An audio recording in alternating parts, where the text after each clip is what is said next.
Welcome to this tour of the Introductory Microbiology Blackboard site. To start out with, I'm starting out on the announcements page, which is what is going to show up first when you go into the course site. As you can see, there's no announcements right now because the course hasn't actually started. But as the course progresses, I will be posting announcements here.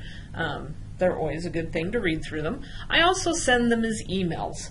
So if you're not getting an email from the course site at least once a week, I would go in and check my junk mail or my clutter to make sure that they're not getting sent there. Now, down below announcements in this gray menu to the left is faculty information. If you click on that, you will see a picture of me and also information on how to get a hold of me during the summer. Now, if we go down to syllabus schedule, this is also some vital information that you should access at least once a week, probably more than that because it's summer. So if I slide this over, I can see what's going to be going on, but you know what, that's kind of small for me. So what I would suggest doing is open this in a new tab as a full-sized Excel chart, and then you can see everything that's coming up and when it's going to be due. Now you'll notice I don't have any dates other than underneath the week, so you'll either need to look that up on your calendar, or in Blackboard I've also posted the due dates as a part of each assignment. So let's go back over here to Blackboard. Below the schedule I have the course syllabus. You will need to read through this completely. There will be a quiz, and then there's an online addendum, and then there's the CWI institutional syllabus. The institutional syllabus covers everything you need to know for any class that you take here at CWI.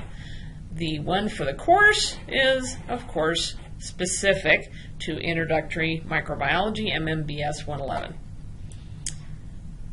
Now, underneath that is the tab where you'll probably be spending most of your time during this semester, and that's lectures and assignments.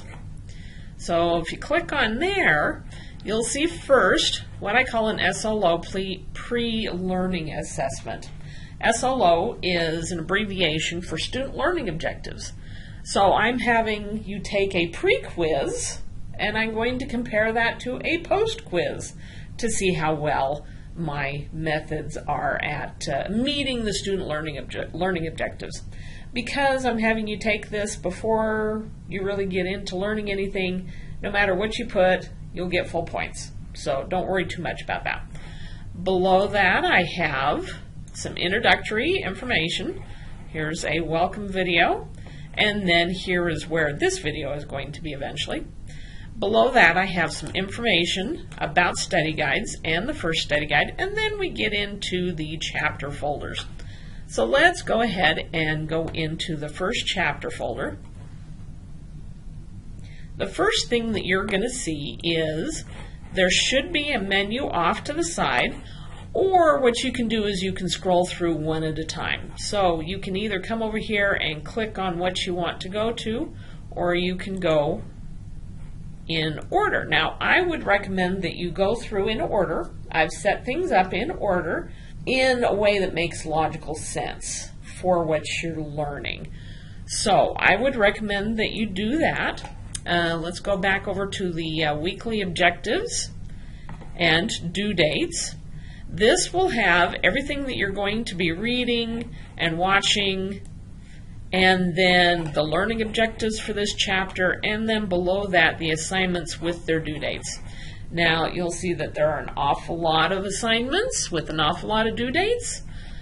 The things are due on Monday, Wednesday, and Friday because this is summer semester and we're taking a 16-week course and completing it in 8 weeks. So we're doing twice as much in 1 week that we would do in fall or spring semester. But you can do it.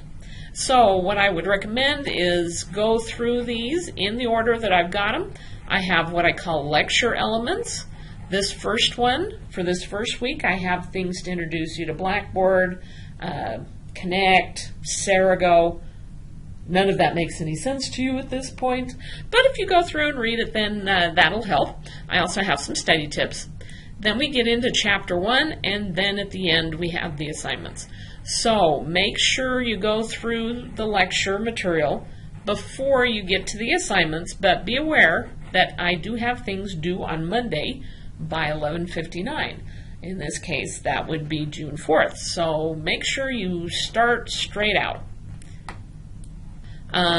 After lecture and assignments, we have course documents. In here, I have directions.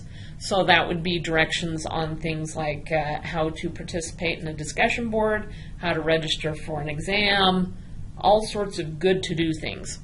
Below this, I have the study guides. So if you don't particularly want to see them in the lectures and assignments, if you want to go directly to them, there they are. I have PowerPoint slides that go with my recorded lectures, and then I have extra information. Below course documents, I have a tab called exams, and if you click on it now, all you're going to see is a little note saying what you will find here eventually. Eventually, when the exams are open, you're going to find them under this tab. When the exams are not open, you're not going to see them. And yes, you do have to take the exams at one of the testing and assessment centers. So I would go to course documents, directions, and see how to register for exams. But don't try to register before the end of the first week, because I haven't sent the information to the testing and assessment centers, and they won't be able to sign you up. Now, below exams is my grades. So if you go in there, you're going to see all of the posted assignments and what they're worth. You'll also see running total. Eventually, that's going to be up at the top. So you'll notice that you can see what they're worth. So Chapter 6, Learn Smart, is worth 10 points, but there's a dash there. That means that I haven't started it. Once I have submitted an assignment, and if it's self-graded, you're going to see a score immediately. You're going to see a number immediately.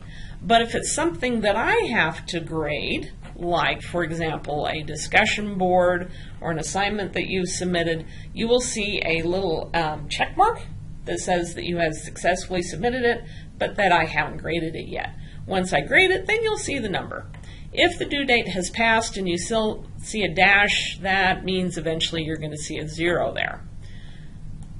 So, after my grades, eventually the course evaluation is going to open up. We'll talk more about that later in the semester. Okay, so that's pretty much it. That's where you're going to find everything in my Blackboard course. Let me know if you have any questions. I'm happy to help. I realize that all instructors set up their Blackboard courses a little bit differently, and so I'm happy to help you navigate this.